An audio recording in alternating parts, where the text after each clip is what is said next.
let's take a look at what happened on gold this week compared to the weekly forecast I made.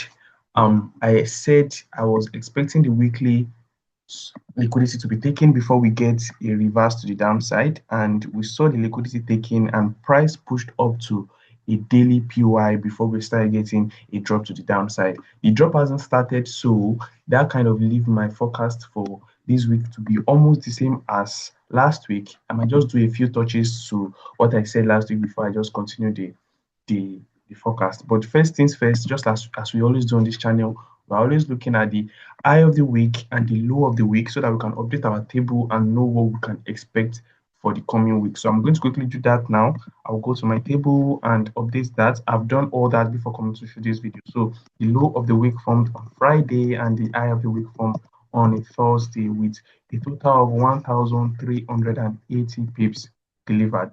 So that leaves us to having Friday to be 17 times so far since January, and we have Thursday to be 7 times since January. So we have this data forming, and as I said in the beginning of August, I said the fact that we didn't have Tuesday occurring in July, there's a higher chance that we might have Tuesday show in either the third week or the fourth week in August. But that's just my own bias.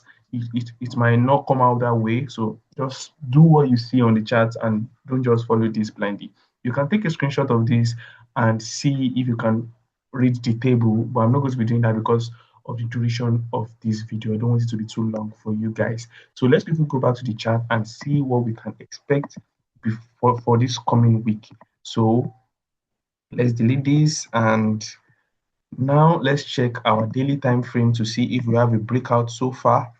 No breakout on daily to the downside because there's no swing low. The only place we have a breakout is on 4 hours, and having this breakout excuse me, on 4 hours means that price is planning to come and visit that already done that, and there's a higher chance that price might want to come and seek more liquidity to the downside before continuing the movement to the upside. But for price to do that, I will also expect price to take liquidity to the upside first before coming to the downside. So if price still has the mind to come all the way down, I wouldn't be shocked if I see price come to this point. So from here, I'll just mark it here.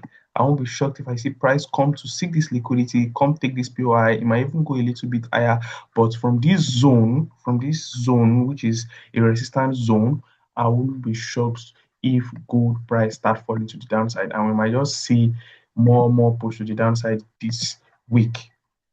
We might see more push coming to the so far so good this month. We've been getting more push to the upside, and if the third week in August wants to do the fall, I wouldn't be surprised, I wouldn't be shocked. And yeah, where I'm also expecting price to reject from is also confluencing with the daily rejection block. So if you are also seeing a sell on gold this coming week and you see your setup on a Monday or Tuesday, please don't hesitate to take it because price might just continue going to the downside. And if price goes to take this high, it's just going to be one SL and you are going to be good. Just wait for more confirmation to either follow them to the upside, and I've already highlighted where I think price might push up to next.